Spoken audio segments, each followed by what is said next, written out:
إن الحمد لله نحمده ونستعينه ونستغفره ونعوذ بالله من شرور أنفسنا وسيئات أعمالنا من يهده الله فلا مضل له ومن يضلل فلا هادي له أشهد أن لا إله إلا الله وحده لا شريك له وأشهد أن محمدا عبده ورسوله الذي لا نبي بعده اللهم صل وسلم وبارك على سيدنا محمد وعلى آله وأصحابه أجمعين ومن تبعهم بإحسان إلى يوم الدين أما بعد فعباد الله أوصيني نفسي وإياكم بتقوى الله فقد فاز المتقون وقال تعالى في كتابه الكريم وهو أصدق القائلين أعوذ بالله من الشيطان الرجيم بسم الله الرحمن الرحيم وإذ قال ربك للملائكة إني جائل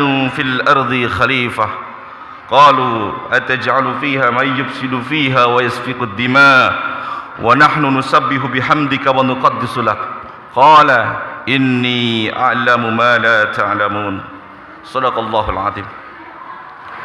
Alhamdulillah, sanjungan dan pujian kita haturkan kepada Allah Subhanahu wa taala pada hari Jumat yang mulia ini, di bulan Rajab yang penuh berkah ini, kita dikumpulkan di sebuah majlis yang dimuliakan oleh Allah demi menjalankan sebuah perintah Allah Subhanahu wa taala. Salawat dan salam tak lupa semoga tercurah dan terlimpah senantiasa kepada panutan alam, junjunan umat manusia, Nabi besar Muhammad sallallahu alaihi wasallam, kepada para sahabatnya, pada keluarganya, para sahabatnya, para tabi'in dan para tabi'ut tabi'in, dan semoga sampai kepada kita semua. Dan yang paling penting yang disampaikan al-khatib adalah wasiat takwa, yakni taatilah seluruh perintah-perintah Allah walaupun kadang terasa berat untuk menjalankannya, dan tinggalkanlah seluruh apa yang dilarang oleh Allah Subhanahu wa taala walaupun kita kadang menyukainya.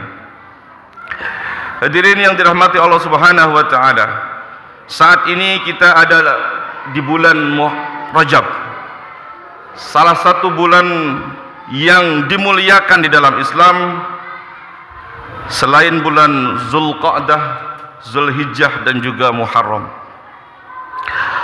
Maka sebagaimana kita faham, banyak peristiwa yang penting terjadi di bulan Rajab ini.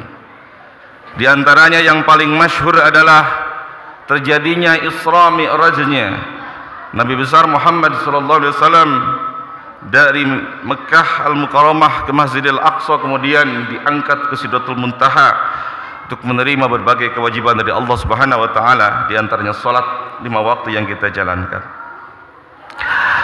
Namun ada satu peristiwa besar yang luput dari perhatian umat, yang kadang umat melupakan peristiwa besar itu.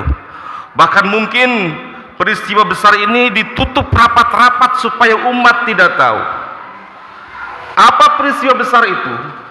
Peristiwa besar itu terjadi pada tanggal 28 Rajab 1342 Hijriah, atau bertepatan dengan tanggal 3 Maret 1924. Pada saat itu sistem khilafah Utsmaniyah dihapus dan dihancurkan oleh seorang agen Inggris keturunan Yahudi bernama Mustafa Kemal Atatürk. Artinya dari hari itu, pada tanggal 28 Rajab hingga hari ini, sudah hampir 100 tahun menurut kalender Hijriah, atau 1 abad lamanya umat Islam kehilangan yang namanya khilafah. Supaya jamaah faham apa itu khilafah. Khilafah adalah satu-satunya sistem pemerintahan di dalam Islam. Dan ini bukan istilah asing, bukan istilah aneh, tapi istilah yang sudah dikenal sepanjang zaman. Bahkan salah satu ayat yang tadi saya bacakan di mukaddimah surat Al-Baqarah ayat 30 menyinggung hal tersebut. Inni ja'ilun fil ardi khalifah, kata Allah, bahwa aku akan menjadikan di muka bumi ini seorang khalifah. Menurut Imam Al-Qurtubi Ayat ini, ayat 30 Al-Baqarah adalah di antara salah satu ayat yang menunjukkan pentingnya mengangkat seorang khalifah. Kemudian menurut Profesor Wahbah Al-Zuhaili, khilafah adalah al-imamatul kubra atau al-imaratul mu'minin. Kemudian menurut Imam Al-Mawardi di kitab Al-Ahkamus Sultaniyah, beliau mengatakan bahwa imamah atau khilafah dibuat untuk menggantikan kenabian dalam menjaga agama dan mengurus dunia. Hadirin yang dimuliakan oleh Allah Subhanahu wa taala, di dalam sejarah Islam, era khilafah dimulai setelah meninggalnya Nabi besar Muhammad sallallahu alaihi wasallam, yakni ada era Khulafaur Rasyidin. Ada Khalifah Abu Bakar, Khalifah Umar, Khalifah Utsman, dan Khalifah Ali. Kemudian dilanjutkan oleh Khilafah Umayyah. Kemudian dilanjutkan kembali oleh Khilafah Abbasiyah. Dan terakhir ada Khilafah Utsmaniyah yang tadi sudah kita sampaikan sejarahnya, dihapuskan atau dihancurkan pada tanggal 28 Rajab 1342 Hijriah. Kemudian setelah penghapusan khilafah itu, dunia Islam terus mengalami kemunduran hingga hari ini. Seluruh prahara dan bencana yang menimpa umat Islam hari ini di seluruh dunia terjadi karena ketiadaan khilafah. Maka hal tersebut dibenarkan atau dibuktikan oleh sabda Rasulullah SAW yang diriwayatkan oleh Imam Ahmad radhiyallahu anhu. Beliau mengatakan, al-fitnatu idalam yakun imamu yakumu bi amrin nas.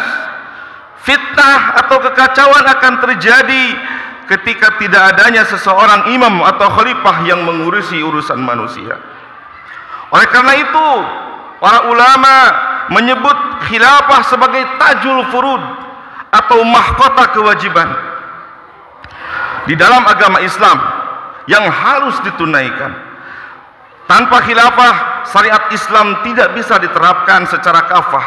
Tanpa khilafah, bahkan penyebaran risalah Islam ke seluruh dunia dengan dakwah dan jihad fisabilillah pun terhenti. Hadirin yang dirahmati Allah Subhanahu wa taala, maka tanpa khilafah banyak kerugian yang menimpa umat Islam hari ini. Secara umum, di antaranya yang pertama adalah dunia Islam hari ini terpecah belah dan tertindas. Jumlah umat Islam kurang lebih 1,5 miliar, tersebar di 50 negara yang lemah dan tak berdaya. Kelemahan dan ketidakberdayaan itu digambarkan oleh Rasulullah sebagaimana makanan di atas meja makan yang dilingkung oleh orang-orang yang rakus. Rasul bersabda di dalam riwayat Imam Ahmad dan Abu Dawud, yusikul umamu an tada'alaikum kama tada'al akallah ila qas'atiha. Faqala qailun wa min killatin nahnu yawma idin ya Rasulullah. Qala bal antum yawma idin kasir walakinnakum gutha'un ka gutha'is sayr. Rasul telah bersabda, telah berkumpul berbagai bangsa mengelilingi kalian sebagaimana orang-orang yang makan berkumpul mengelilingi piring mereka. Mereka bertanya, apakah pada saat itu kami sedikit wahai Rasulullah? Rasul bersabda, tidak. Pada saat itu jumlah kalian banyak, tetapi kalian bagaikan buih di lautan. Yang kedua, ketidakadaan khilafah menjadikan kekayaan alam negeri-negeri muslim dirampok oleh penjajah melalui perusahaan-perusahaan mereka. Padahal di dalam kekayaan alam yang terkandung di seluruh negeri muslim itu Rasul pernah bersabda, al-muslimuna suraka'u fis salasin fil kala'i wal ma'i wan nar. Kaum muslim bersekutu dalam 3 perkara, dalam padang rumput atau hutan belantara, air dan api atau energi. Wasamanahu haramun dalam riwayat lain. Menghargakan atau menjual barang-barang tersebut adalah haram. Dan hari ini sistem tersebut tidak berlaku, maka kekayaan umat ini diambil oleh para penjajah lewat undang-undang tersebut. Kemudian yang ketiga, setelah ketidakadaan khilafah, kata Rasulullah, muncul para penguasa Ruwaibidah atau sufaha. Dalam bahasa Arab, sufaha itu bodoh yang sangat. Karena dalam bahasa Arab ada jahlun atau jahil dan ada sufaha. Sufaha itu bodoh yang sangat. Sehingga mendefinisikan Rasulullah ar-rajulu safih fi amril amah. Orang bodoh yang mengurusi urusan banyak orang. Jadi penguasa yang bodoh tapi dia diamanahi untuk mengurusi urusan banyak orang. Ini hadis riwayat Imam Hakim. Maka Rasulullah mendefinisikan kenapa mereka dikatakan penguasa bodoh. Dalam hadis Imam Ahmad dikatakan, umara'un yakununa ba'di la yaktaduna bihajji wa la yastanuna bisunnati. Yani para penguasa sesudahku yang tidak mengikuti jalanku atau petunjukku dan tidak pula berjalan dengan sunnahku. Artinya para penguasa yang tidak menerapkan Al-Quran dan sunnah, atau para penguasa yang tidak menerapkan syariat Islam, itu dikategorikan sebagai penguasa yang bodoh. Hadirin jamaah yang dirahmati Allah Subhanahu wa taala. Keempat, ketidakadaan khilafah menjadikan umat kehilangan haibah, umat kehilangan wibawa. Bukan lagi sebagai umat yang terbaik. Padahal Allah berfirman di dalam Quran surat Ali Imran, "Untum khaira ummat ukhrijat lin-nasi ta'muruna bil ma'ruf wa tanhauna 'anil munkar." Kalian adalah sebaik-baiknya umat yang diturunkan oleh Allah. Dan predikat ini tidak ada hari ini di tengah-tengah umat Islam. Ketika tidak ada khilafah. Kemudian yang kelima, hal yang terjadi setelah tidak adanya khilafah adalah tempat suci kaum muslimin. Yang pertama dulu, yakni Baitul Maqdis, Masjidil Aqsa, itu berada di dalam kekuasaan Yahudi Israel, dan itu bisa kita lihat hari ini. Yang keenam, ketidakadaan khilafah menjadikan umat Islam asing atas ajarannya. Umat Islam asing atas ajaran Islam itu sendiri. Asing mendengar kata khilafah, asing mendengar kata jihad, dan sebagainya. Yang terakhir diantaranya adalah ketidakadaan khilafah menjadikan Al-Quran dan Nabi besar Muhammad SAW dihinakan. Dan itu dapat kita saksikan hari ini, bagaimana orang-orang kafir sangat berani melecehkan Al-Quran dan menghina Nabi kita, Nabi besar Muhammad SAW. Hadirin yang dirahmati Allah Subhanahu wa taala, maka perlu saya ingatkan, di dalam hukum syariah ada yang namanya fardu ain, yakni kewajiban individu, diantaranya salat, puasa Ramadan dan sebagainya. Tetapi juga ada yang namanya fardu kifayah atau kewajiban komunal, kewajiban jamaah, diantaranya adalah wajib menegakkan institusi khilafah tersebut. Hal ini didasarkan kepada ijma dan perbuatan para sahabat setelah Rasulullah SAW meninggal. Rasulullah meninggal pada hari Senin waktu duha. Para sahabat tidak segera menguburkan jenazah Rasulullah, tapi mereka berangkat ke Saqifah Bani Sa'adah untuk memilih siapa pengganti kepemimpinan setelah Rasulullah. Dan akhirnya Abu Bakar terpilih sebagai pengganti Rasulullah, dan jasad Nabi besar Muhammad SAW dikuburkan di dalam sejarah malam Rabu. Malam Rabu. Jadi kurang lebih 2 hari 3 malam jenazah Rasulullah dibiarkan, tidak langsung dikubur. Kemudian khilafah juga yang perlu kita fahami adalah telah menjadi ijma ulama ahlu sunnah wal jamaah. Siapa mereka? Imam Al-Hanafi, Imam Maliki, Imam Syafi'i, dan Imam Hambali. Mereka menyatakan di dalam yang dikutip oleh Imam Al-Zazari di dalam kitab mazhab yang 4, ittifaqul a'immatu rahimahumullah ala annal imamata fardun.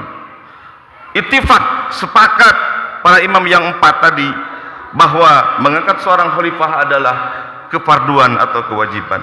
Maka akhirnya jamaah yang dirahmati Allah Subhanahu wa taala, kita berada di akhir zaman. Kita adalah umat yang hidup hari ini dan khilafah tidak tegak hari ini. Maka kewajiban kita adalah berjuang bagaimana menunaikan kewajiban tersebut. Dan semoga Allah meridhoi kita, umat ini bersatu kembali dan menjadi khairi ummah, umat yang terbaik di muka bumi. Barakallahu li wa lakum fil Qur'anil azim wa nafa'ani wa iyyakum bima fihi minal ayati wa dzikril hakim wa taqabbalahu minna wa minkum tilawatahu innahu huwas samiul alim.